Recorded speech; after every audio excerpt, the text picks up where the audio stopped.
皆さんこんにちは、バルちゃんです。いつも動画をご視聴いただきありがとうございます。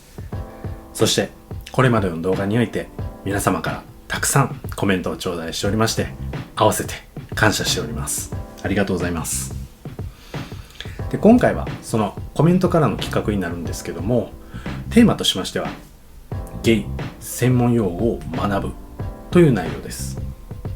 というのも、これまで皆様からいただいたコメントの中にはありがたいことにお褒めの言葉をいただいたり、あとはもっと脱ぎなさい、乳首出しなさい、パン一で取りなさい、そういったご指摘のあるコメントですね。そういうのもいただいておりまして、ド M の私としてはそういったコメントは興奮材料でしかないんですけども、でそれ以外にもこれはゲイ界隈で使われる専門用語かなっていうのもいくつか見られまして、で私はその都度 Google 検索をして知識を吸収してるんですけども、ありがたいことにこのチャンネル海外の視聴者さんからもコメントをいただくことがありまして、で海外の言葉わからないので都度和訳をしてでコメントを楽しませていただいてるんですが、中には和訳ができない言葉とかもありまして、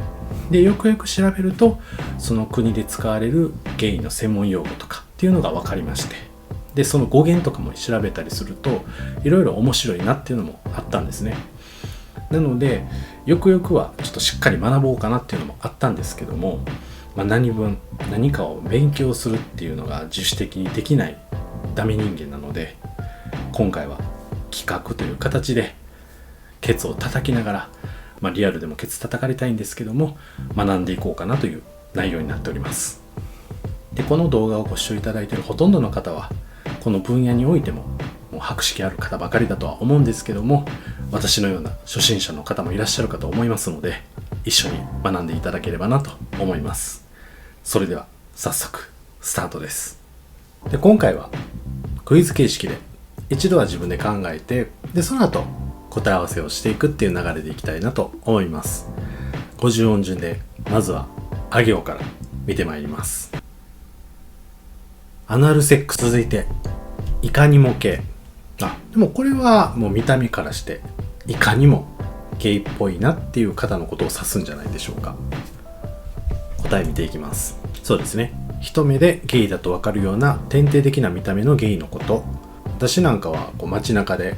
この人ゲイなんじゃないかなって思ったりするのは、もうオーソドックスですけど短髪でヒゲがあって筋肉質で、私の好みみたいなところもあるんですけど、そういったのはこの人はお仲間さんかなと思ったりはしますね。はい、続いて受け、あとタッチもありますね。でもこれはそのエッチーなシチュエーションにおいて、挿入されてる側の人は受けで、入れてる側の人がタッチなんじゃないでしょうか。そのシチュエーションにおいて、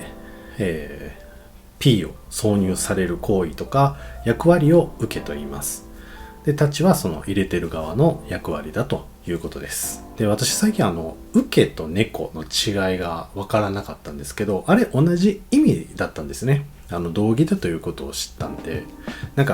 受けと猫だったら猫の方が結構ハードな受けなのかなというイメージはもう勝手に思ってたんですけど、私のポジションは受け猫でございます。続いておねっていう仕草のことを指すんじゃないでしょうか。そういう女性っぽい仕草とか言葉とかそういうことを発する人だと思います。ゲイの世界の伝統とも言うべき過剰に女性的な仕草や言葉で特徴づけられる文化、そのような仕草や言葉遣いの人ということですね。ほぼ正解でしょう。オカマっていう言葉は古典的な言葉なんですかね。今現在ではおねえっていう言葉が使われているというのを聞きました。続いてオーバーザレインボー、すごい必殺技みたいな名称。なんだろう。でもレインボーだからやっぱりゲイ用語にかかってるんだろうね。全然わからない。もうそういう単位でしか見れない。わからない。オーバーザレインボー、世界のゲイ解放運動のブレイクスルーとなったストーンウォール事件。それを題材にした映画があって、そこで使われたテーマ曲曲名みたいです。知らない。ちょっと今度見てみます。で続いて外線って読むのかな、外線なんかな。でも外って書いてるからこう見た目で好む人のことを指すんじゃないでしょうか。全然わからん。外線、外線、外線って読むんですね。外国人男性を好む人を外線と言いますと。なるほど。それで言えば私最近ちょっとハマっている YouTube がありまして、インド相撲の動画を見るのが最近好きで、ランゴットっていうふんどしを履いて、でもうがたいの大きい人たちが土の上で体をぶつかり合って相撲を取ったりするんですけども、もうそれがねその取っ組み合いがもう何と言っても自分の性癖に突き刺さるというか、もう完全にそれ目的でしか見れてないんですけども、でもモンゴル相撲とか今回のインド相撲もそうなんですけども、いやーすごいね、自分は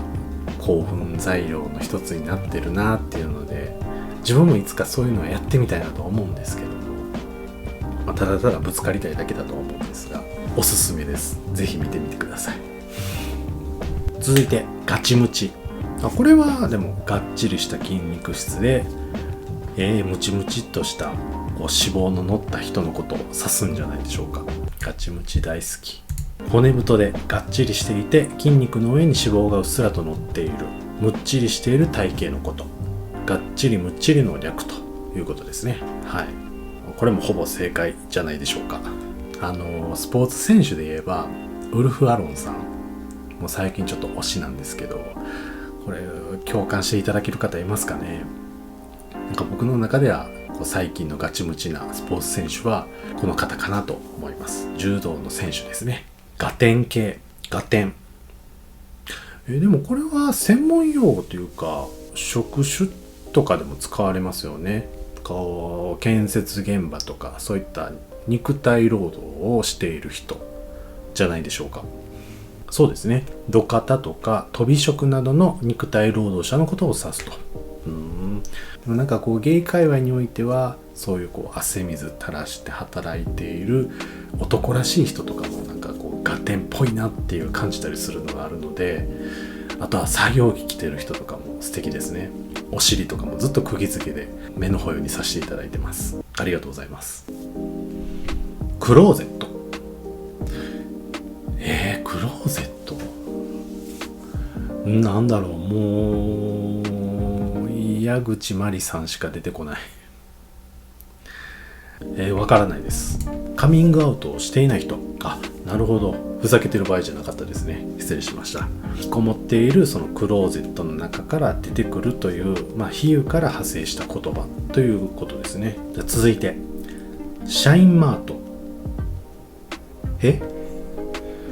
なんだろう。シャインマート、マーケットみたいなってことかな。お店っぽい名前やけど全然わからん。これもわかんないですね。難しいな。新宿2丁目だけにしかないコンビニだそうです。すいません、東京の方申し訳ないです。はい、無知で申し訳ないです。東京新宿2丁目に行ってる方はもう馴染みのあるコンビニだということですね。はい、勉強になります。続いてセクフレ。セフレっぽい感じもするけど、セクとフレで別々で考えたら、セクやったらセクシャルとかかな。セクシャルフレンドとかかな。だからゲイ業界で会えばゲイの友達とかってこと。セックスフレンドの略みたいですね。 SF とも言います。世間ではセフレということが多いのに対し、ゲイの間ではセクフレと言われることが多いようです。なるほど。界隈でのセフレをセクフレというっていうことですね。男女間に比べゲイの間ではセックスが簡単に成立しやすいため、セクフレと体だけの割り切った関係を持つことは決して少なくはありません。これは偏見のような感じもするけど、実際にはちょっと私は知らないんでどうなんですかね。簡単に成立しやすいっていうのも言われた側からしたらって思う部分もあるとは思うんですけど、いやでも私はもう一途に一人だけを好きになりたいなと、ちょっと気持ち悪いですね。続いてダイバーシティ。これはゲイの専門用語というかビジネス用語だと思うんですけども、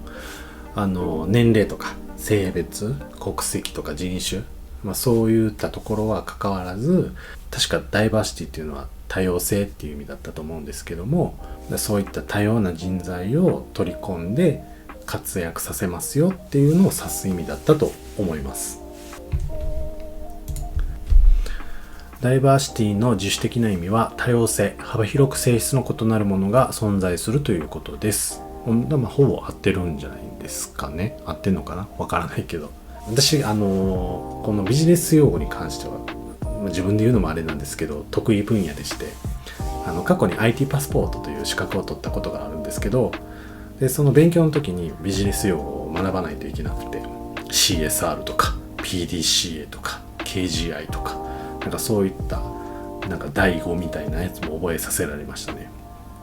でその中にダイバーシティも当然あったんで学ばせていただきました。はい。ところてん、こう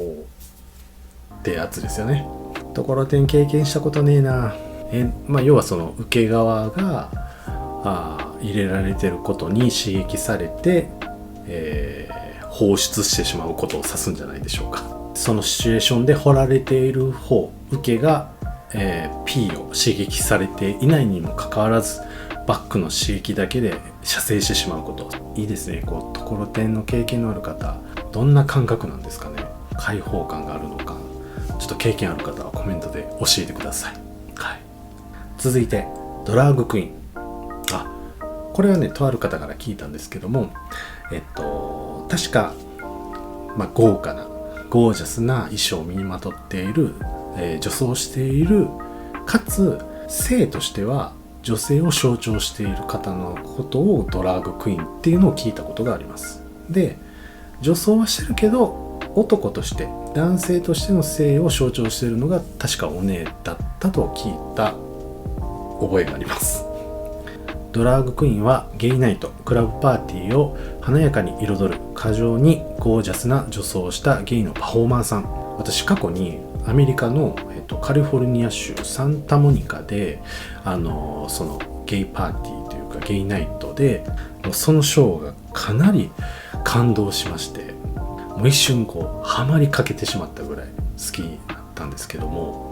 日本でも数回お誘いいただいて見に行ったことあるんですけども、やっぱりね、ドラァグクイーンでのそのショーはもう最高だと私は思います。私みたいな身分がそんな語る資格はないんですけども、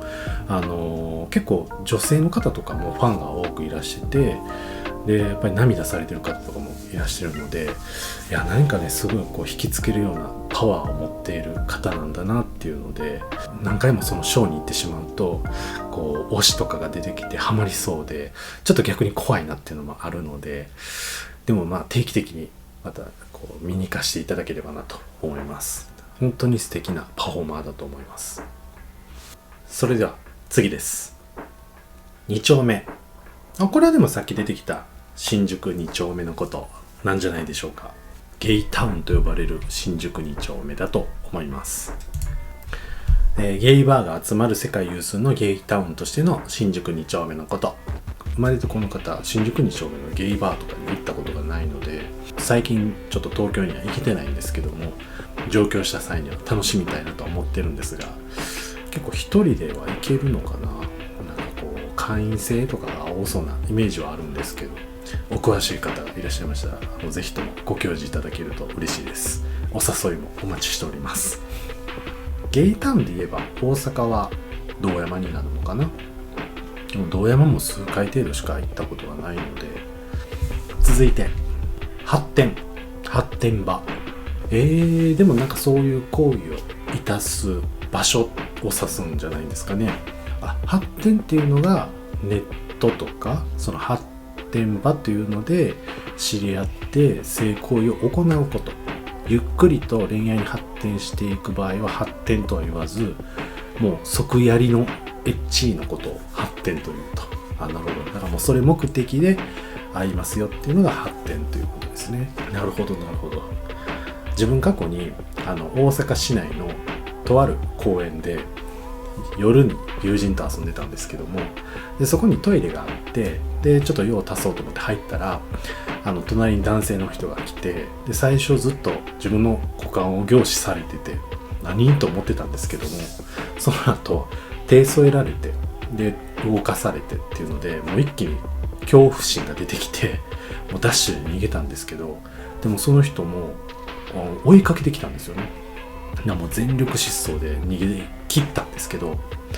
いやでも今思うととか、あとサイトとかで調べたりすると、そこが発展場っていうのも分かって、いやでもさすがにちょっとなんかこうトイレではできないなっていうのもあるんですけど、でもそれ専門のお店とかもあるっていうのは聞いたんで、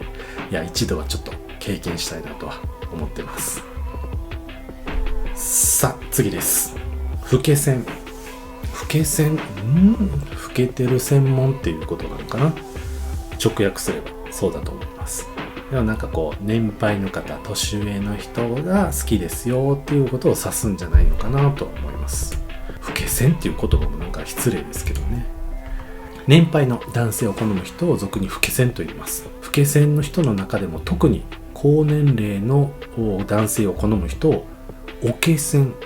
棺桶に片足を突っ込んでいるようなという意味合いを、そういう言葉もあるんですね。なるほど。でも私もう昔から年上の方、年配の方は結構魅力を感じる部分があって、老け線ですよなんては当然言えないので、この言葉を借りるなら、ガテン系の老け線が結構好きかなと思います。ほげる。これどんだけとかってことですよね。そのお姉っぽい、女性っぽい言葉を使ったりすることを指すんじゃないでしょうか。お姉言葉を話したり、お姉的な仕草や振る舞いを見せるという意味の伝統的な芸用語、死語になりつつありますだそうです。私結構でもお姉のそういったほげる言葉とか動きとかっていうのは結構ツボで、だからゲイバーとかのママ、ニセコさんとかそういったほげる姿とか見るともうゲラゲラ笑ったりして、もういつも楽しませていただいてます。ありがとうございます。もろかん。でもこれ直訳で言えばもうなんかもろに感じるとか、そんな意味じゃないんかな。もろに感じるの略、そのままですね。性感帯などがとても感じやすくなっている状態のこと。で言えば私は乳首もろ感です。あとケツ穴ももろ感です。さあどんどんいきましょう。リバ。これはでもさっきの受けと立ちの両方いける人、リバーシブルだったかなの人を指すと思います。立ちも猫もできる人のことをリバと言います。リバーシブルの略です。なるほど。なんかこう SNS でそれこそ X とかもそうなんですけど、受け寄りのリバですとか立ち寄りのリバですっていうのは、できれば立ち寄りだったら立ちがしたいけど受けもできますよっていう意味ですよね。で受け寄りのリバだったら受けをしたいけど、立ちもできますよっていう意味なんですかね。でもそういう人たちってこう実際にこう会っていたす時に話し合いをするんですかね。ちょっとそこら辺わかんないんですけども、自分がもしそういうシチュエーションになった時とかも困るんで、コメントとかで教えていただけるとありがたいです。ちなみに私は未経験ですけどもバリ受けだと思います。最後ですね。六尺、ふんどしとかのことですかね。ふんどしを履いているゲイの人のことを六尺だと思います。日本古来の下着であるふんどしにはいくつか種類がありますが、六尺ふんどしは長さ約180センチ、300センチ程度、幅約16センチから34センチのさらしの布を用いたもので、水着として着用されてきました。なるほど。最近韓国俳優のマドンソクさん、マブリーが全裸でふんどし履いて自分に迫ってくるっていう夢をよく見るんですよ。多分欲求不満すぎるんですけど、そういう意味ではふんどしはセクシーなアイテムの一つだと私は思います。ぜひとも皆さんふんどし履いて SNS に投稿してください。お願いします。という感じで、もうほとんど私の性癖の話しかしておりませんでしたけども、いかがだったでしょうか。いやでも私にとっては知らない言葉がたくさんあったので、非常に勉強させていただきました。今回は全国共通な漢字の言葉をチョイスさせていただきましたけども、また他の動画では海外専門の用語とかそんなもこう勉強できればなと思っておりますので、またご視聴いただいている皆さんもこういう言葉を覚えておいた方がいいよとか、そういった専門用語がありましたらぜひともコメントでいただければと思いますので、よろしくお願いします。はい、ということで本日の動画は以上です。バイバーイ。